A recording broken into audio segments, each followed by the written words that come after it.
تو سجا ہوا یا ویوستھت کے معنی میں آراستہ لفظ کا استعمال کیا جاتا ہے۔ اسی طرح سے ایک لفظ ہے بیت، اس پر بھی میں نے آپ سے سبق کے دوران چرچا کی تھی۔ بیت کا مطلب ہوتا ہے شیر، اور بیت کا مطلب جو ہوتا ہے گھر بھی ہوتا ہے۔ ایک بیت کا مطلب اسی کا مطلب گھر بھی ہوتا ہے۔ بیت تلفظ جو ہے اس کا تھوڑا سا الگ ہے، تو بیت یعنی شیر اور بیت یعنی گھر، جیسے بیت الخلا ٹوائلٹ کو ہم کہتے ہیں، یا کیا نام ہے، اسی طرح سے بہت سارے الفاظ ہیں جہاں ہم بیت لگا کر گھر کے معنوں میں ان کو استعمال کر لیتے ہیں۔ تو یہ دو لفظ ہے بیت، اور ایک عربی کا بیت بھی ہے جس میں بیچ میں عین آتا ہے، اس میں ہوتا ہے کوئی معاہدہ کرنا، تو بہرحال وہاں تک ہم نہیں جائیں گے۔ تو بے یہ تے جالا والا جو بیت ہے وہ شیر کے معنوں میں اور گھر کے معنوں میں، دونوں معنوں میں استعمال ہوتا ہے۔ تو کتاب میں جو ہے اس سبق میں جو ہے وہ شیر کے معنوں میں استعمال ہوا ہے، اس لیے ہم نے اس کو بیت کہا ہے۔ اسی سے ایک لفظ بنتا ہے بیت الغزل، یعنی غزل کا شعر، خالص غزل کا جو شعر ہوتا ہے اس کو بھی بیت الغزل کہتے ہیں، غزل کا شعر۔ ال لگ گیا ہے، یہ میں چرچا کر چکا ہوں ال کی آپ سے پچھلے سبق میں۔ ال دا کے معنوں میں استعمال ہوتا ہے، عربی کا یہ قاعدہ ہے ال، تو بیت الغزل، غزل کا شعر۔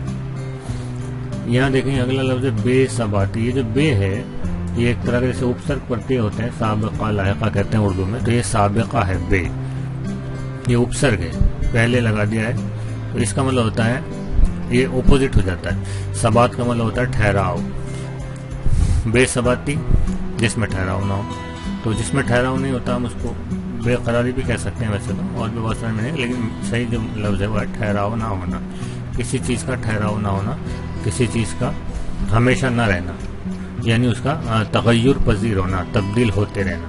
جیسے وقت ہے، وقت کبھی بھی ٹھہرتا نہیں ہے، رکتا نہیں، چلتا رہتا ہے، تو جس میں ٹھہراؤ نہ ہو ہم اس کو بے قرار بھی کہہ سکتے ہیں۔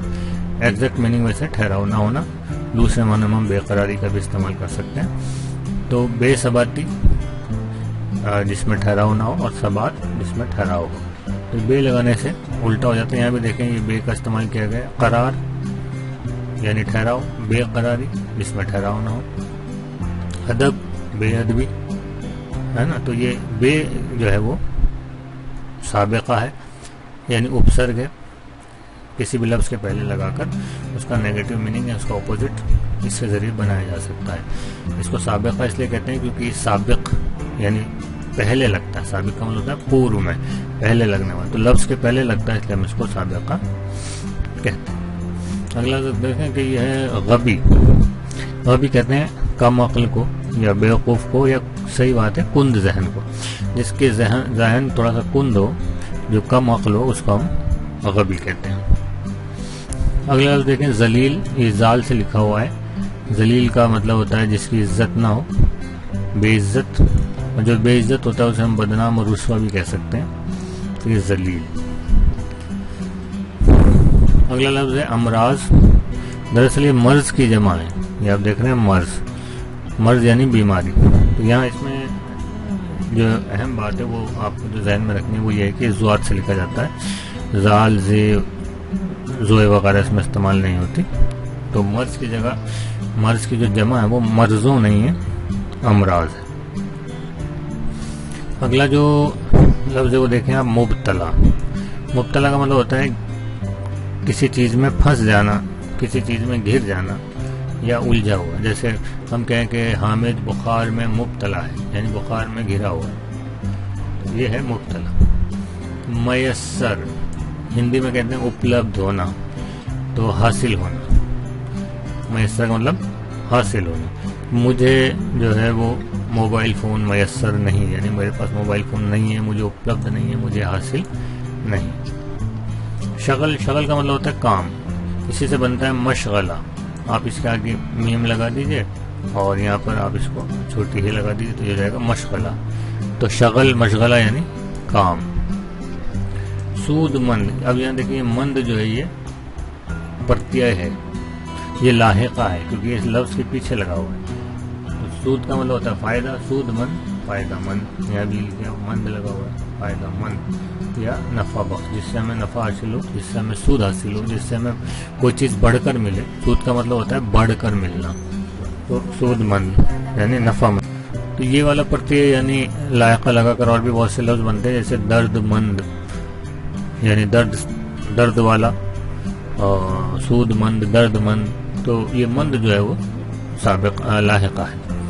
اسی طرح اگلا لفظ دیکھیں آپ، اعتدال. اعتدال کا مطلب ہوتا ہے برابر ہونا، برابری ہے نا، بیچ کا راستہ. معتدل بھی لفظ بنتا ہے اسی سے. تو اعتدال کا مطلب بیچ کا راستہ.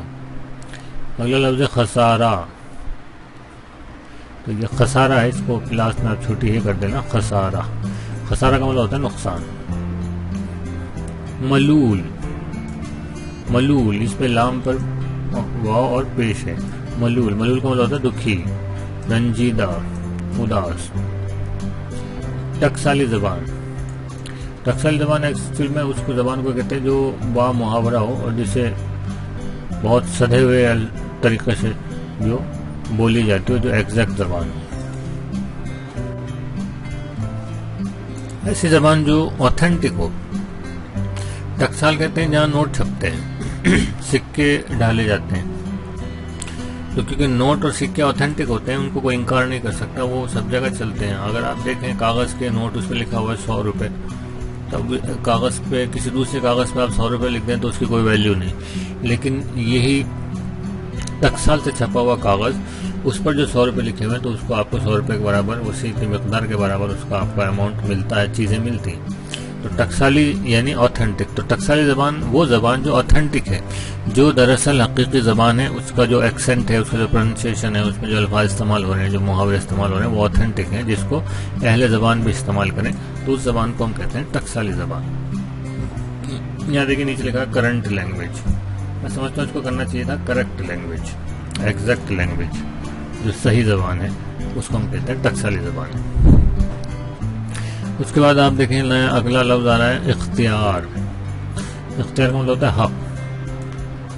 قبضہ، قابو بھی ہوتا ہے. صحیح لفظ ہے حق، کہ جس کا مکان ہے اسی کو اختیار ہے، وہی بیچ سکتا ہے، یعنی اسی کا حق ہے. ایک والد کو اختیار ہے کہ وہ اپنے بیٹے کو جو ہے وہ اس کو ڈانٹ سکے، ڈپٹ سکے صحیح راستے پر لانے کے لیے. تو اختیار کا مطلب ہوتا ہے حق. اب یہ واپس دیکھیں آپ، بے سابقہ کے ساتھ لفظ بنا تکلف، بے تکلف، بے تکلفی. تو آپس میں گھلنا ملنا یا گھل مل جانا، جہاں کسی طرح کی تصنع اور بناوٹ نہ ہو، اس کو ہم کہتے ہیں بے تکلفی.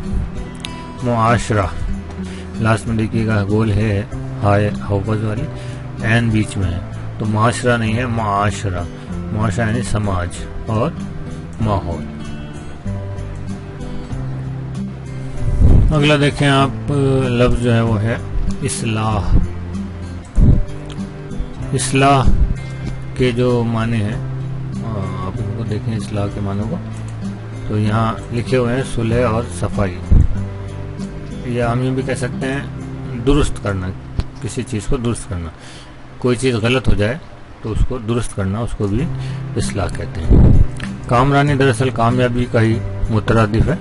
کامیابی اور کامرانی ایک ساتھ بھی استعمال ہوتا ہے. کامرانی یعنی کامیابی. صدہا، صد کا مطلب ہوتا ہے 100، 100. اسی سے بنتا ہے صدی، یعنی 100 سال کا وقفہ. صدی، صد سے. تو صد کا مطلب 100. صدہا یعنی بہت سے 100، سینکڑوں، ہے نا. صدہا سال تک یعنی سینکڑوں سال تک. تو صدہا کا مطلب سینکڑوں. رسوا، رسوا یعنی ذلیل، پیچھے آ چکا ہے، بدنام، بے عزت وغیرہ، اس کو ہم کہتے ہیں رسوا. خوار، خوار کا مطلب بھی پریشان اور ذلیل میں آتا ہے. محتاج، ایسا شخص جو دوسروں کے رحم و کرم پر جیتا ہو، اس کو ہم کہتے ہیں محتاج. آسائش، یہ آرام کے ساتھ بھی استعمال ہوتا ہے، آرام و آسائش. تو آسائش کا مطلب ہوتا ہے آرام، راحت، سکون، ہے نا، اس کو ہم کہتے ہیں آسائش. اور اس کے ساتھ ایک لفظ استعمال ہوتا ہے سامان آسائش. ایسے سامان جو آپ کو آرام پہنچائیں، جو راحت پہنچائیں، جیسے اے سی، فریج، ٹی وی، کولر، جو آپ کے آرام کے لیے کام آتے ہیں، ان کو ہم بھی سامان آسائش بھی کہہ سکتے ہیں۔ اکارت کا مطلب ہوتا ہے بیکار ہو جانا، برباد ہو جانا، ضائع ہو جانا۔ خواب و خور، سونا اور کھانا۔ خواب کا مطلب ہوتا ہے سونا اور خور کا مطلب ہوتا ہے کھانا۔ کھانا اور سونا بس، اس کے علاوہ کوئی کام ہے، اس کو کہتے ہیں خواب و خور۔ مطالعہ، مطالعہ کا مطلب ہوتا ہے کسی چیز پر غور کرنا یا کسی چیز کو دھیان سے پڑھنا۔ جب آپ اپنی کتاب پڑھتے ہیں تو اس کو پڑھیں نہ بلکہ اس کا مطالعہ کریں، یعنی جب جو بھی آپ پڑھ رہے ہیں اس پر غور کریں۔ تاریخ، تاریخ ایک تو وہ ہوتی ہے جو ہم کاپی میں لگاتے ہیں، اور تاریخ اتہاس کو بھی کہتے ہیں، یعنی وہ علم جس سے گزشتہ یعنی پچھلے واقعات اور سیر سے بحث کی جائے، جس کو ہم انگلش میں جو ہے ہسٹری کہتے ہیں۔ تو تاریخ کا مطلب اتہاس۔ جغرافیہ، جغرافیہ سے مطلب ہوتا ہے وہ علم جس میں زمین کی شکل و صورت کے حالات کا علم ہو، جس کو انگلش میں ہم جیوگرافی کہتے ہیں۔ اور حساب، حساب یعنی گنت، ارتھمیٹک، تو اس کو علم ریاضی بھی ہم کہتے ہیں۔ علم ریاضی یعنی حساب، گنت۔ تو اس طرح سے یہ الفاظ مانے تھے جو جس پر ہم نے چرچا کی، ان کو آپ اپنے کاپی میں لکھیں گے اور اسکول میں لا کر آپ اپنے ٹیچر کو بھی دکھائیں گے۔ میرے جو اسٹوڈنٹس ہیں گاندھی اسکول کے، وہ مجھے لا کر دکھائیں گے۔ اس کے بعد ہم اگلے ویڈیو میں اس کے جو سوال جواب ہیں ان پر گفتگو کریں گے انشاءاللہ۔ تب تک کے لیے خدا حافظ۔